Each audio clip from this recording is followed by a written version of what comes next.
Ya, Assalamualaikum warahmatullahi wabarakatuh. Saya Ayub Jaki, Ketua Umum FKDB. Saya di sebelah kanan saya Gulam Jakia. Sebelah kiri Randy ya. Ini lulusan mana? Dari Universitas Sriwijaya, Pak. Apa? Apa? Dari Universitas Sriwijaya, Jurusan Palembang. apa? Jurusan Kimia Murni. Tahun berapa lulus? 2021. Iya. IPK-nya bagus. Alhamdulillah, Pak. Berapa? Malu katanya. Ya. Kamu dari mana? Dari Universitas Indonesia, Pak. UI. Ya, Kampus di mana kampusnya? Di Depok, Pak. Depok. Jurusan apa? Fisika murni, Pak. Fisika murni ya. Jadi saya didampingi oleh dua sarjana UI dan Unsri Sriwijaya Palembang, ini Depok ya. Nah, dua ini generasi usia berapa? 23 tahun, Pak. 23, ini kamu 24, Pak. 24. Ini 24 tahun. 23 tahun. Masa hidup yang masih panjang ya. Masih panjang. Kira-kira kita ngobrol-ngobrol nih. Ya, Anda sarjana UI, sarjana Sriwijaya. Tentu saya FKDB akan mengarahkan kalian supaya berhasil ya. Gitu, karena nah kira-kira apa yang akan kalian kerjakan ke depan, dan kami yang senior harus bagaimana sih supaya kalian maju? Jadi kalau saya ke depannya mikirnya, kalau ke depannya itu yang akan menjadi sektor utama itu bagi generasi milenial ini adalah sektor digitalisasi, Pak. Jadi semua akan beralih ke sektor digitalisasi. Contohnya misalkan eksplorasi mineral di luar angkasa, terus juga sektor-sektor pangan dan juga sektor-sektor maritim, Pak. Jadi 3 sektor itu yang akan bisa menjadi jawaban untuk negara kita agar menjadi negara yang superpower. Jadi dari sektor pangan kita sudah punya, dari sektor maritim dan juga mineral. Nah, bagaimana cara kita bisa memanfaatkan itu ya, itu dengan digitalisasi. Jadi generasi Z ini dominannya itu digital, dari dia lahir sampai dia mungkin meninggal itu semua based on teknologi, Pak. Jadi bahkan hukum pun sekarang bisa menggunakan teknologi, dan akuntansi itu akan beralih ke yang namanya teknologi blockchain.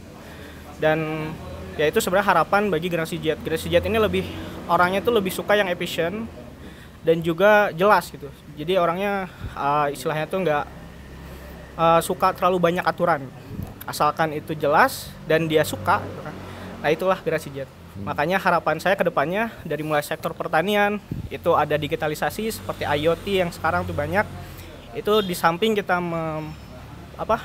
membuat efisiensi, artinya dari hasil panen dan lain sebagainya itu bisa dilakukan dengan teknologi, dan bahkan di sektor-sektor lain seperti maritim, seperti itu, Pak. Oke.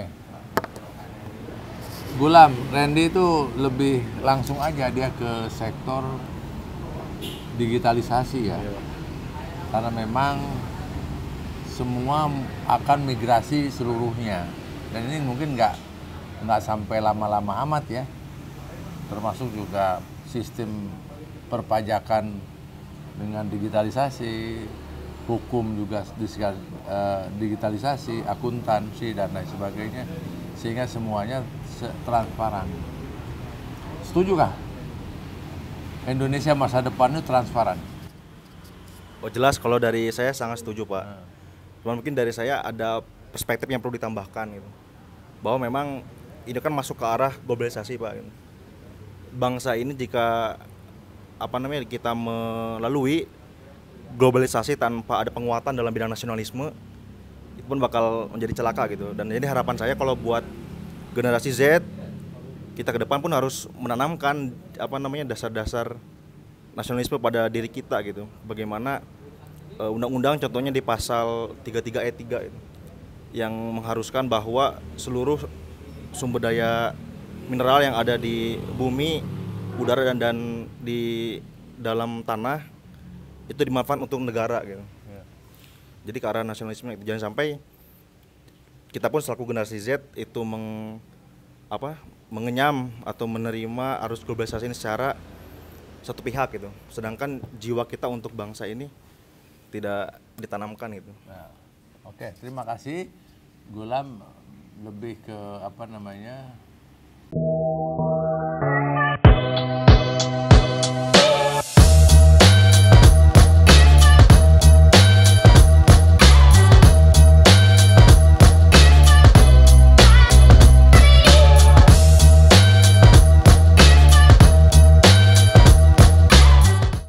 Ya, sumber daya alam untuk generasi Z juga kan gitu ya.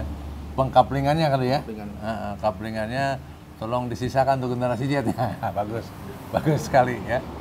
Karena supaya berkesinambungan sumber daya alam dan lain sebagainya. Nah, ini menarik. Tapi semuanya juga ini kita bicara tuh untuk generasi Z nih. Generasi Z, generasi Alpha, milenial, Z dan Alpha. Ya, kita generasi yang X sudah pada jadi pejabat lah sekarang. Nah, tadi kan harapan. Terus kamu mau berbuat apa ya 10 tahun ke depan? Kira-kira apa yang akan kamu kerjakan 10 tahun ke depan? Ya. Nah, kamu kan tadi digitalisasi dan lain sebagainya kan juga susah digitalisasi kalau keinginan kita sendiri kan harus menjadi keinginan kebijakan pemerintah dan lain sebagainya. Nah, kira-kira kamu apa yang akan kamu kerjakan supaya kamu sendiri juga tidak tergantung kepada siapapun. Seperti gini, angan-angan saya pengen begini, tapi keinginan itu kita nggak bisa mewujudkannya, yang bisa mewujudkannya pemerintah kan kita susah.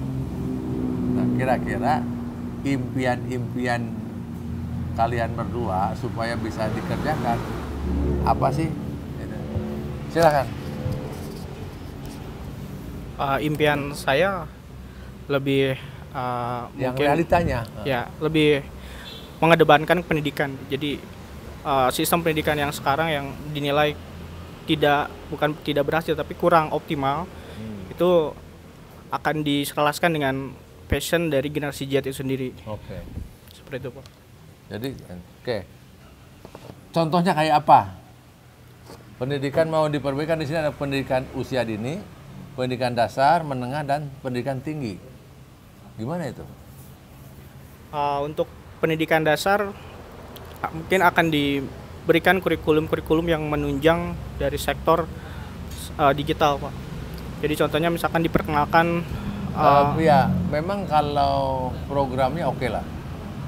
Tapi kalau program ini kan tidak mungkin berjalan kalau tidak ada keseimbangan pendapatan dan pengeluaran. Yang harus kamu pikirkan adalah umpamanya nanti digitalisasi itu baik kepada siswa usia dini maupun usia kelas dasar dan menengah. Tapi harus juga dihitung income-nya, pendapatannya. Karena pendapatan ini, income itu sama dengan untuk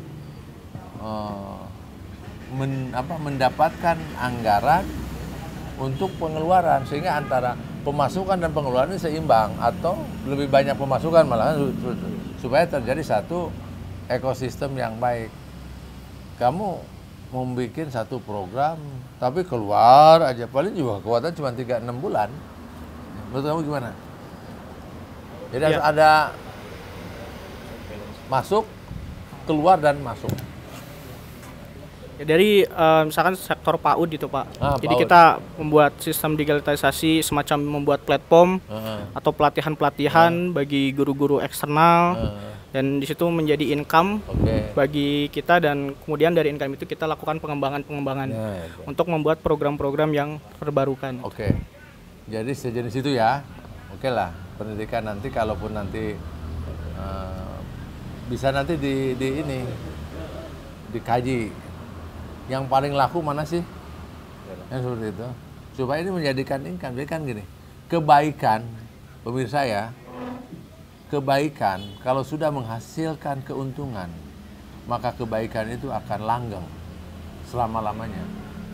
Berbuat baik kalau sudah melahirkan keuntungan para pihak, keuntungan untuk para pihak, maka berbuat baik ini menjadi langgeng.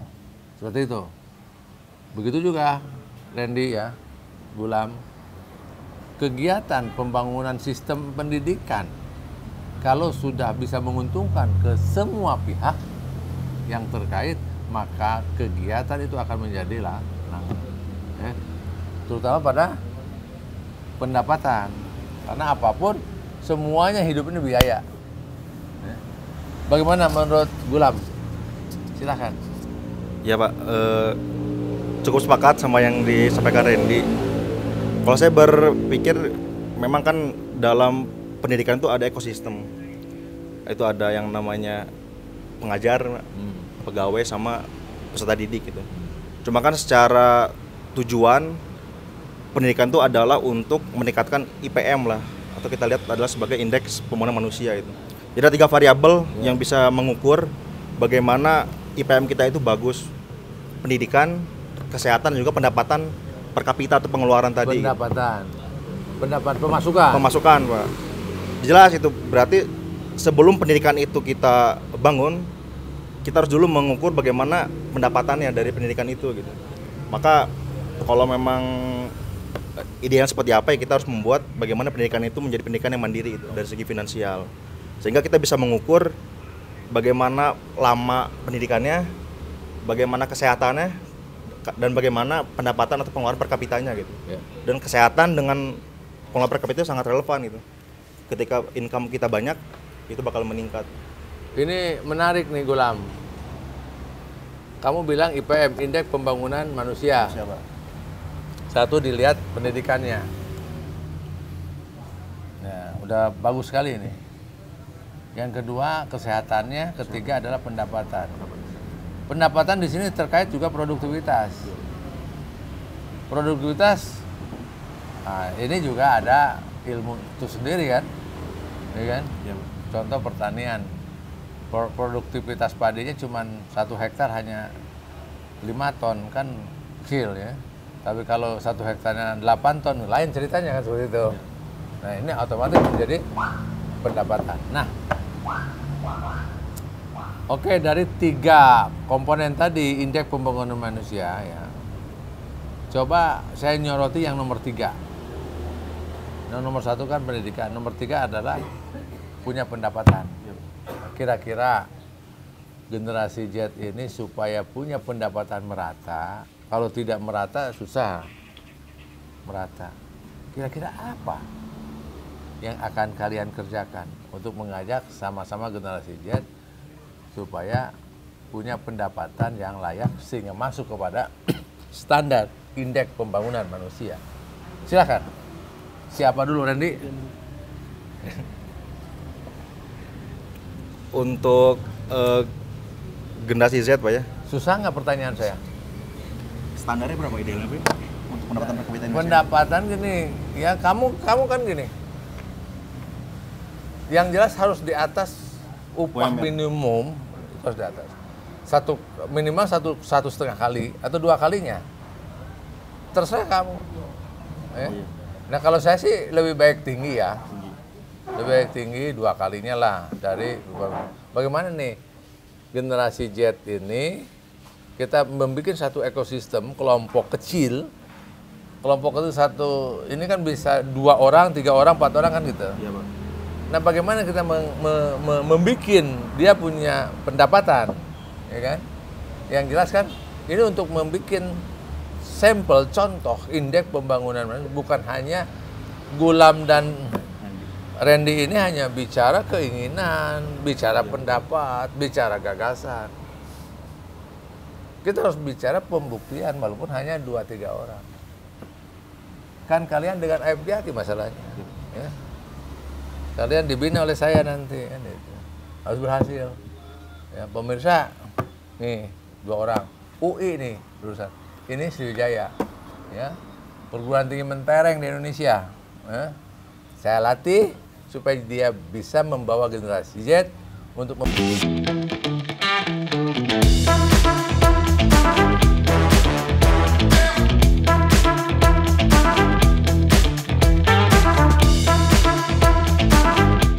membangun satu ekosistem, meningkatkan indeks pembangunan manusia. Indeks pembangunan manusia ini satu, ya, punya pendapatan yang cukup. Dua, sehat. Tiga, pendidikan. Oke, Gulam, apa? Kalau susah, lempar ke Randy. Dari segi pendapatan Pak ya, ya jelas ini pun kalau saya bercermin ini pun sudah ada pola gitu untuk kalau kita melihat bagaimana membentuk ekosistem yang adil ya dalam segi pendapatan.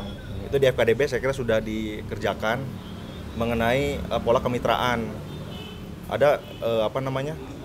Usaha cukur Pak ya? Tempe, cukur itu kan membentuk satu ekosistem gitu. Jadi ke depan pun bisa seperti itu, berbagai macam bidang yang ada di ya mungkin lingkup kecil mungkin Sukabumi lah, ambil sampel. Ada mungkin orang-orang yang hari ini berkecimpung dalam industri logam, mungkin di Cibatu ya, yang dibina oleh Bapak Haji Zaki. Itu kan bisa dibuat ekosistem agar bagaimana pendapatan orang-orang yang menekuni bidang logam itu bisa sama rata itu, atau dalam segi pendapatan melebihi UMR yang ada di Sukabumi. Dalam satu sektor yang bidangnya misalkan tempe, tahu pun demikian gitu. Pertanian pun demikian gitu. Karena hari ini seperti itu keadaan kita sekarang gitu. Antara petani A, B, C itu beda-beda itu. Sesuai sama bagaimana produktivitas pertanian masing-masing gitu.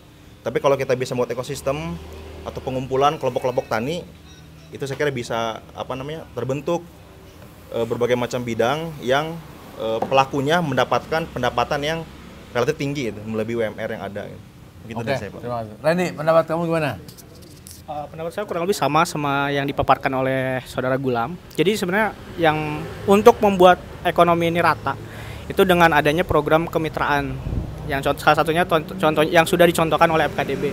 Jadi program kemitraan ini seperti misalkan contohnya cukur rambut yang tadi disebutkan. Jadi dari setiap unit cukur rambut itu kan menghasilkan keuntungan. Misalkan berapa persen untuk penyelenggara program dan berapa persen untuk pegawainya. Nah, dari keuntungan itu kemudian dilakukan pengembangan sehingga itu akan terus continue, tidak akan habis gitu. Artinya pengembangan ini akan terus berlanjut. Jadi di situ akan menumbuhkan karyawan-karyawan atau pekerja-pekerja baru yang membutuhkan. Nah, di situ ruang lingkup itulah yang sedang dibangun. Oke. Terima kasih Gulam dan Randy ya. Jadi kesimpulannya bincang-bincang sore ini ya. Yang pertama adalah bagaimana membangun satu ekosistem di bidang ekonomi ya. Supaya dia, karena tiga ini kan pendidikan, kesehatan, pendapatan kan. Pendapatan ini yang kita fokus ke satu dulu nih. Pendapatan dulu ya. Supaya maka dibuat ekosistem. Tadi bisa ada logam, pertanian, cukur rambut, refleksi dan lain sebagainya. Nah, pemirsa, Gulam dan Randy ke depan dia akan terus membuktikan ya. Jadi akan membuktikan pembangunan ekosistem di bidang ekonomi dengan pola kemitraan. Jadi pemirsa generasi Z yang baru lulus sekolah baik SMA, SMK dan lain sebagainya yang ingin bergabung ya dengan pembangunan ekonomi dengan pola kemitraan bersama FKDB, silahkan menghubungi Gulam, menghubungi Randy. Dia akan mengawal pembangunan ekosistem ekonomi untuk generasi Z dan selanjutnya generasi Alpha. Oke? Jadi kamu nanti nerima generasi Z. Ya, generasi alpha dan Z dan alpha. Yang generasi milenial biarlah, ya dia udah punya pengalaman, oke? Ya, nanti butuh modal, bilang ke saya kasih, oke? Terima kasih. Demikian bincang-bincang kita dengan dua generasi Z yang baru lulus Universitas Indonesia, jurusan Fisika Murni, kemudian juga